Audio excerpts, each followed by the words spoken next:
first of all, I really want to thank UIT for having me here. It's great to be here. Thank you for the wonderful introduction. And after 2 months, I'm sure you got everything all resolved, right? Yeah, that's it. You're a newbie, and things will come. But first of all, I wanted to tell you I'm really excited to be here. This is actually the second time I've been in this area in actually only about 6 months. I was in Toronto. What was I doing? I was hanging out at the Ontario Centers for Excellence at the Discovery 2017 conference. And it was really exciting. It was energizing. And I'm actually going to be back, and I'm going to be in Ottawa before the end of the month to hang out with my good friend and colleague, Minister Catherine McKenna, who I love dearly, and we're going to be hanging out with other women and kicking butt. That's what the entire thing is going to be. So I'm very happy about that.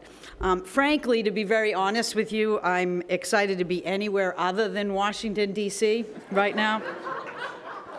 So I might be even more blunt about these things as we go along, so let's just relax.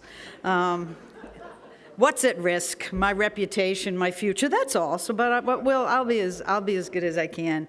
But first of all, I want to thank all of you, and I want to thank Canada, since you represent it to me at this meeting, for all of your tremendous leadership. I cannot tell you how close the relationship was between the U.S. and Canada when I had the pleasure of working for President Obama.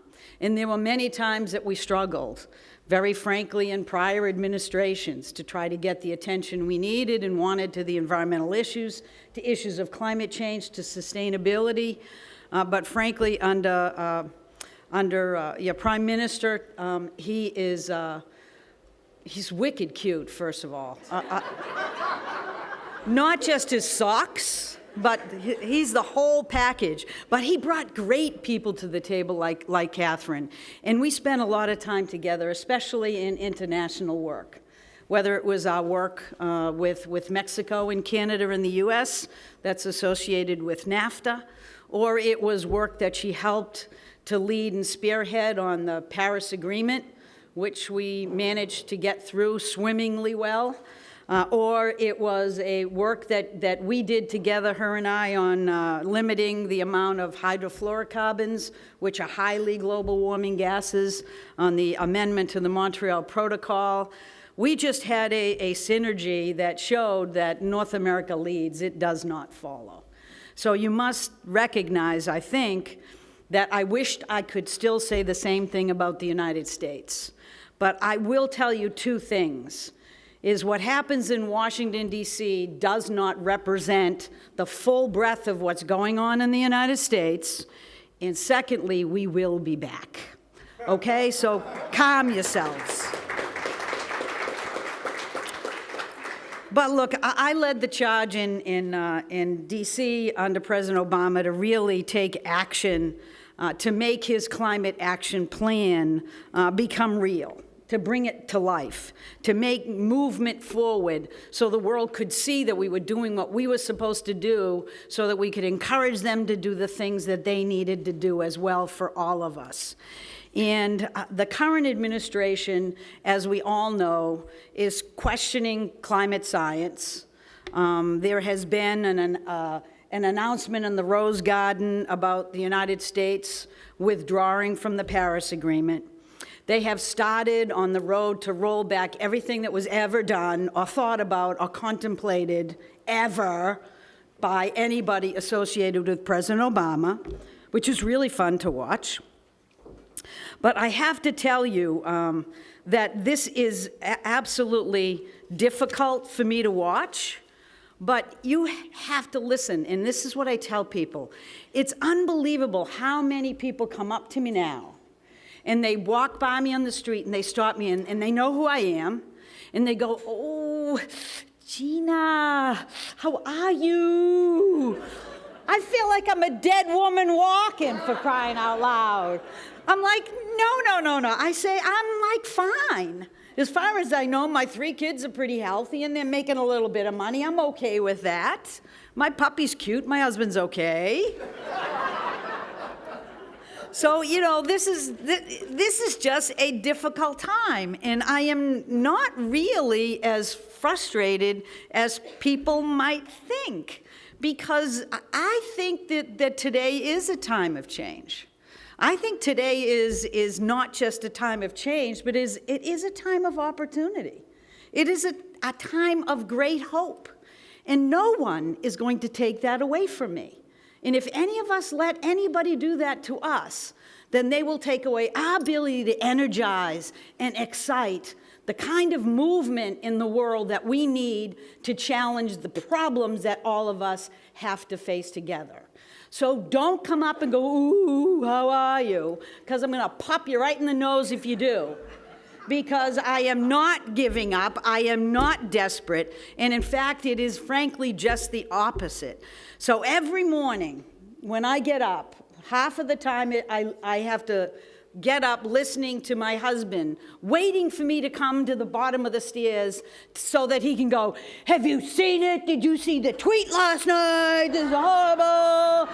I'm like, oh my Christ. So I tell him, go shut up. Grab coffee, let's sit down, let's play with our new puppy who's wicked cute, and let's just start the day in a more positive frame of mind. Because nobody likes to hang out with people who just scream at you all the time. So I'm just tired of that, and I'm not going to do it anymore. And my kids used to call them Debbie Downers or Grumpy Gusses. With all due respect to the Debbies and the Gusses in the world, you just can't do it anymore. You have to say, oh, we're not really going to hell in a handbasket, which was my mother's favorite saying. And I used to always then say to her, what is a handbasket? And nobody knows that. It's the destination that's critical, not the vehicle for getting there. So we really have to recognize a few things. Yes, the president did announce that the United States was withdrawing from the Paris Agreement. Yes, it was incredibly embarrassing at best. The decision ran absolutely contrary to science. It went contrary to all the wishes of the business community, who was reaching out to them like crazy because they see the economic problems associated with climate change. It was against the best economic interests of this country, because whoever wins in the clean energy race is going to be the strongest country in the world. And it was also contrary to the national security interests. You didn't need to listen to the Environmental Protection Agency administrator on that. You could have just listened to the Joint Chiefs of Staff, which continue to say the same thing even under this administration, because they wear uniforms and they can get away with it. This is an important thing to remember. But look, the one thing I have to tell you is that the withdrawal from Paris for any country is a long process. It goes longer than the next vote for the President of the United States. So get over it. He will not be able to complete the task at hand.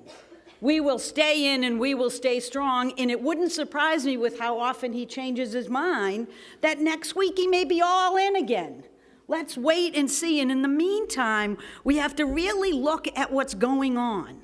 And I know people are upset about the Clean Power Plan, at least those who know about it, which is basically our premier effort that we put together to reduce the carbon emissions that are fueling climate change from the utility sector. And we did that in a reasonable and appropriate way, and they're now talking about rolling that back as well. But I have to tell you again, and this is even more certain than anything, because I know what I'm talking about with rules. I am a rule guru. I did lots of them. I was a nerd for at least 8 years, and nobody could talk to me because all I was reading were technical and legal and science documents. But it was wicked fun. And as a result, we had teams of people, namely 15,000 people at EPA, whose responsibility it was to invest in these actions moving forward to address what we knew to be the largest public health problem that we were facing, which is climate change. Which, remember, to talk about public health when you talk about climate change, don't give me the birds and the bunnies and the polar bears pictures. I don't give a damn about them. I care about my kids, and so do you. That's what we have to keep talking about. I love polar bears, and I do love birds and bunnies. No emails or text messages, please. I do love them, but that's just not what I do for a living, and that's not what the Clean Power Plan was all about. So when you look at the effort underway by this administration to roll back rules, the thing you have to remember, because you won't be intimately involved in these things, are really a couple of things. One is that rules are really hard to do. I started working on the Clean Power Plan about 2 years before I became administrator, when I was working in the air programs. That's when we started roundtables. We did hundreds of meetings, because in the United States you can't finalize a rule unless you have a robust public process. And we started it way before we even proposed a rule, way before. And we continued as we ran through the finish line and beyond. We actually based it on something that is not political. It is called science. Facts, documented facts. Climate change is not a political or partisan issue. It is an issue of absolute importance to all of us. So repeat after me, all of you science and technical people. Are you ready? Say, climate change is real. Man-made emissions are causing it. That's why women need to rule the world. Come on, come on. I didn't see any of you men doing that third point. You're out of here. But we actually understood that climate change was real. We understood the damage of utilities who consistently use inefficient, ineffective systems of generating electricity, and we also knew there were better ways of doing business that were actually cheaper for consumers. And it's called renewable energy and energy efficiency. That's what it's called. And it's been a remarkable turn. So we did it right. Their proposal to undo it has only 11 pages of legal argument. Now, I know there may not be many lawyers here, but if your mother slipped in a banana peel, you'd have at least 150 pages of legal arguments on what somebody owes you, right? So they're just not putting the effort. And one of the problems is they're isolating themselves from the career staff.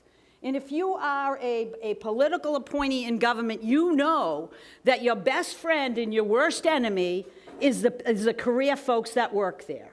You either give them a hug and you embrace them when you go in, or they will not be there for you to tell you what's right and what's wrong, what's real and what isn't, how to do something, what the history is, what the entire legal structure of the analysis needs to be. The scientists won't be there saying, you know, if you say it this way, it's not exactly accurate, you gotta say it this way.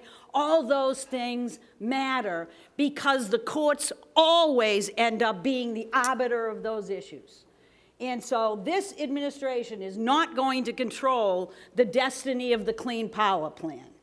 The courts are going to control it, and nothing in the rules that they're developing for their proposals tells me that it has the juice that one needs to actually make it through the court system. So let's get over, and I try to do it every day, all the worries about the rollbacks and the Rose Garden announcements. And let's really look at what's really happening in the world, not Washington, D.C., which has never, ever been the real world, probably including when I was there. You do the best you can to get the information out, but it always sort of loses its translation when you move beyond the Beltway.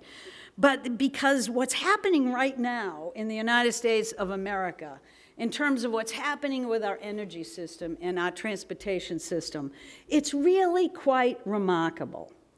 It is really all about our clean energy train, which has left the station in the United States, and it ain't turning around, even for a president or an administrator that would prefer to go backwards instead of forwards. And so for once, I can say what many politicians say, it's the economy, stupid. And that's what's so exciting about that, because regulation is only done to correct a market failure. It's when something's happening that you need government intervention to allow you to have the health and prosperity that you deserve, and somebody else is messing that up for you, and only government can help. That's what EPA has always been all about. We intervene when you need to intervene. But if renewables and clean energy are kicking butt, all you have to do is clap and make sure that you do everything you can to pave the way for it to be successful.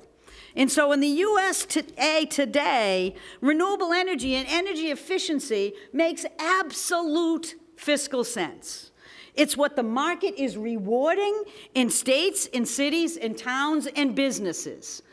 You have red states and blue states. You have governors who would probably rather choke on that chicken than say the word change after the word climate, and they're all in on renewable energy. You know why? It's cheap. And it's getting cheaper every single year. And it's not just solar anymore. Wind is amazing. Geothermal is kicking off. There are ways in which we have solutions today that when I was talking about climate change 30 years ago, I would have cut off my right arm to have. So if you think that the United States is all about what's going on in Washington, D.C., then go hang out there for a while. Stop thinking that we have shut down everything because the federal government is not working in our best interest. Because you have now probably in the order of 3 million people who are working in the clean energy sector today. You have 1.2 million people working in the energy efficiency sector in the United States today. You have solar energy firms that are flying in terms of their job growth in wind. You are not seeing that same kind of excitement about coal jobs. And in fact, even as much as the president has tried to rejigger the system at the federal level to make coal more successful, it is simply not happening because it's been challenged for 40 years, and it is just going on that same trajectory. So while I absolutely hope and pray that we get some assistance for those who are losing their job, that shouldn't stop us from celebrating those jobs that are being created. Isn't that what this university is about?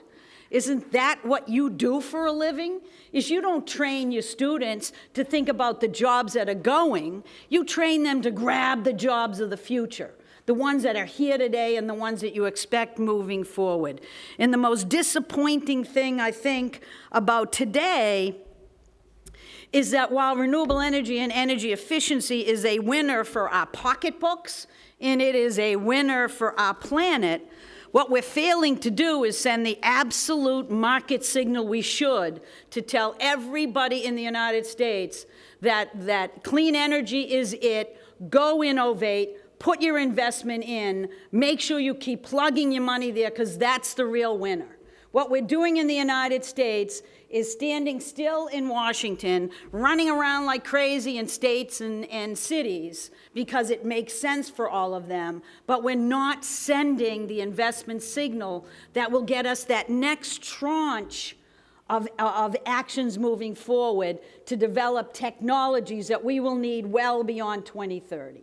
If you just think about it, if everybody just decided that they were going to save money by investing in energy efficiency, and we supported that with the best infrastructure that we have, like green banks and other things that can fill the gap and make the system more equitable and accessible, then we would go well past anybody's 2030 goals. We would actually be able to achieve those while today's investments would be, what do we do next? How do we manage the changing science in our changing world to get to the next tranche moving forward? And if you look at the transportation sector, which is perhaps the area where I have been most recently very frustrated, not hopeless, just ticked off. We had a transportation sector, and I apologize, I know you still have some auto industry jobs, and I love the auto industry, they're wonderful. They just drive me absolutely crazy. Because when President Obama came in, and I came in shortly after that working in the agency, one of the first things that the president did was put federal money on the table to salvage the U.S. automakers by basically giving them federal dollars to get out of bankruptcy. You know why they were in bankruptcy? They weren't selling jobs that the American people wanted. They weren't selling cars that the American people wanted to buy. So in his wisdom, the president said, you get that money, but can we sit down at the table and look at what you're selling? Are there ways in which we can sell more fuel-efficient vehicles rather than have those fuel-efficient vehicles from other countries be what we invest in? And we did a series of discussions with them. We celebrated rules moving forward. We held hands and sang feelings. And everything has been great since then. They paid back all their federal money. They got hundreds of millions of new jobs. Manufacturing sprouted up everywhere. And they were, for once again, competitive and fluid in making world-breaking amounts of money every single year. Last year, it wasn't record-breaking like the other prior years, but they're still making money. And all of a sudden, all those holding hands and singing feelings things has apparently been yesterday's scenario, because they're announcing that they're going to tackle taking rid of the transportation efforts that we did for clean cars and rethinking those standards from this point forward. That is absolutely ridiculous, because as time goes on, you see just how fundamentally easy it is to keep getting cars that are cleaner and more efficient. And if you look at the environmental challenges we face today, it's not just climate change tomorrow, it is public health today. And if you think that cars don't impact your health here, you're wrong. Because they spew pollutants, and the less you can do that, the better off you are. And what's really frustrating is that every single one of these car makers are going to be producing electric cars like crazy. They're just not selling them here, because they're selling them in China, because China is demanding clean cars. And is soon going to be an issue for us, because they have some of the best electric vehicle technology in the world. And so if you don't think these guys, our companies, are going to be continuing to move forward to actually develop electric vehicles, I think you're wrong. Because in the face of the European Union saying we're going to get out of the internal combustion engine in 2040, in the case of China sending strong signals, you saw the GM chair of GM heading down to China to have a great discussion with the Chinese about how they shouldn't follow the European Union and go the way of the world of taking the internal combustion engine and giving it a short lifetime. And I don't think it went well, because GM announced 2 new electric vehicle models that they were going to produce within 2 weeks of when she came back. Why is it that they can produce fuel-efficient vehicles in the United States and here, and not go all out to sell them in the United States, where we desperately need them in our urban areas, and instead they're sending them to China and claiming it cannot be done? This is just not going to work in the United States, and it is certainly not going to work in China. China is going to be demanding cleaner cars sooner than anybody, because they're investing in them. That's where the United States should be. We should be investing in it. And while we were lucky enough to actually negotiate a settlement with Volkswagen, remember they had a little boo-boo with their diesel vehicles? It turned out to be a massive boo-boo. But it generated lots of money that's going to every state to build an electric vehicle infrastructure. And I don't know if any of you have talked to any of the students here, but the remarkable thing with students these days is they don't love their vehicles. Some of them don't even run on their 16th birthday in the US to get a driver's license. I actually was in an elevator not too long ago with a student who we were finished chit-chatting about something, and she said, you know, I don't even have my license now. I'm like, what are you, crazy? Everybody has to have a license. They don't. Because guess what we have? We have Ubers. We have ride shares. We have smart cars waiting at every other corner to be there for us when we need it, and you don't have to pay for the full vehicle when you don't need it.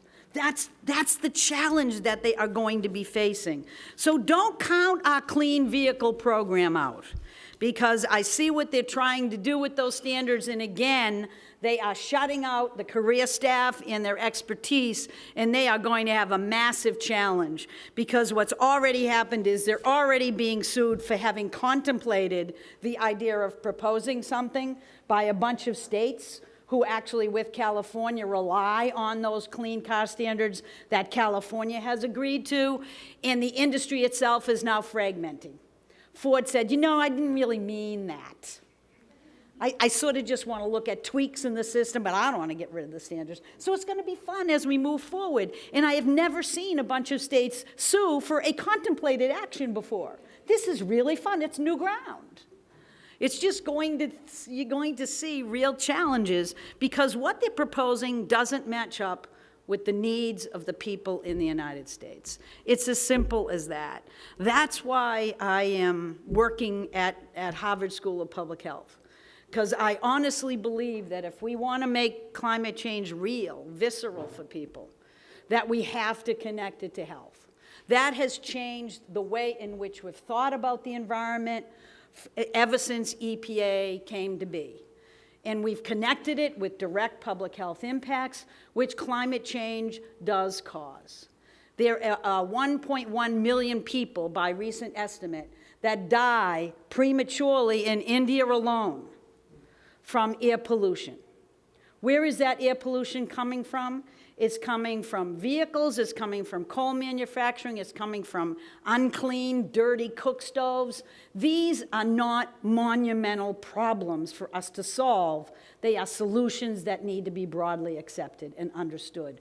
We can do this if we start talking about the immediate public health benefits of the climate actions that we're dying to have India and other developing countries do, but give them a break and start with what it means for their health today to do what they see as our bidding in the long term, right?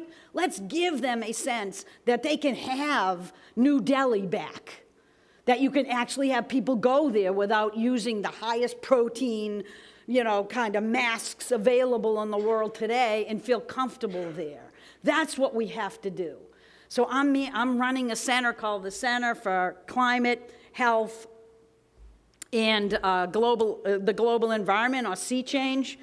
And I'm excited to be focused solely on the intersect between public health and climate. Because 70% of the people in the United States know that climate change is happening and real. They want us to do something about it. They just don't think it's happening to them. Duh. It's an education thing. Duh. That's what you should be telling people. It is happening to them. I was just reading an article in the Globe today, made the front page, about the amount of communicable diseases that have sprouted up in the United States as a result of the spread of vector-borne diseases, mosquitoes and ticks. And they attribute that, out of the CDC, to more warming temperatures. Now, you may not be shocked to know that they didn't say the words global warming or climate change, but let's face it, we have challenges that we need to face together. We have to have sustainable cities. We know that by 2050, it is predicted that we will have 9.6 billion people on the face of the earth. 2/3 of those people will live in urban areas. 3/4 of those buildings haven't even been built enough, and we do not have a system of agriculture that is able to support 9.6 billion people effectively. We have to spend money even without climate change. So why don't we think about sustainability, not just climate change? Why don't we begin with a healthier world, engage and broaden the constituencies who are willing to take action instead of fighting with one another like climate change is some kind of a partisan football? It's not. This is our future. This is our children's future. We cannot let it be played in a partisan debate as if it's not real and it's not something that we can tackle together. So if you want a future, I know there's going to be investment. How do we invest it? That's what we should be talking about, not whether we invest. And how do you engage the business community? Because it's not only cities and states, because that's where all the action is right now in the US. We've had hundreds of mayors activate themselves of their own volition and say, in the absence of a strong federal government, we're moving forward. And they're really looking at how best to do that. And I want to help them. Because if you're in a big city, you have to go with what brings both public health benefits and climate benefits if you want to bring people along with you and broaden the engagement.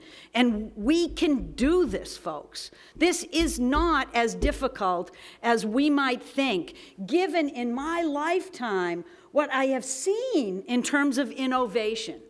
If I can have to buy my 20th iPhone to keep up with my kids, we can fix climate change. For crying out loud, just teach me how to use it. That's the big problem that we have. So I am absolutely excited today. I'm excited about the work I'm doing at Harvard, and I am almost equally excited about what I was just referring to, which is business interest, investors. If you go to the United States, you can't go to an investor forum that doesn't talk about impact investing. And they're not talking about how much more money I can get for my shareholders. I work for a small company called Pegasus Capital Advisors out of New York. I do some advising for them. They only exclusively deal in sustainability and wellness projects. And they do just fine. And now there's this whole movement to environmental, social, and governance commitments, trying to push the business community to start investing in sustainability. And that could be one of the most powerful things that we actually do. When you have a CEO like Larry Fink of BlackRock saying he has a tiny little fund that's $2 trillion, where he invests that money in different businesses and others who invest, and he says if you don't invest with purpose, which means by investing in the social fabric of your communities, your states, and our country, then he's not going to fund you. That sends shivers up the spine of shareholders everywhere, and it puts a big smile on everybody else's face. So if you line this up, you cannot today focus on Washington, D.C., as well as focus on all the work that you're doing, the work that we're doing with students, the work that we're doing in the business community, and figuring out how you tap that energy, weave it together, and make our world a safer, healthier place. Now, the last thing I will say before I open it up for questions, I have many questions, so get prepared. The last thing I want to say is that one of the reasons why I am at Harvard is because I did the smartest thing ever. I went to Harvard to do a couple of fellowships right after I left Washington. And it kept me busy, but more importantly, it reminded me of why I have always done the work that I do, how important public service actually is. And I think that's probably the most distressing thing about the United States today, is that the federal government is not acting as public servants. They are acting in their own best interest or for a small amount of folks in the US, and that's disturbing. And what I feel like telling them is they should spend some time with young people today, because I am never going to stand here and say, I'm really sorry I messed it up, now it's your problem. We all have to remember who we work for. And in the end, who the future needs to be designed for. And it's those students. And I have never met such smart, exciting, active group of people than the young folks today. They actually are so invested in equity issues, it's wonderful to see. We actually have huge amounts of students at Harvard Business School in a class called Reinventing Capitalism, because people are sick of capitalism if it doesn't raise everybody up, but just raises a few. They don't want environmental justice. They don't want inequity. They want social fabric that they can be proud of when they get to be my age. And that's what we need to help them deliver. And until we're a dead woman walking or a dead man walking, that's what we got to deliver. That's what we have to fight for. And I think we have an enormous amount to be hopeful about if they are the next leaders, which they will be, the next consumers, which they're going to be. And so I'm excited about where we are, where we're heading, and I'm excited about all the work that you do here and my ability to come and say hi to all of you. So thank you for doing the work you do. Thanks very much.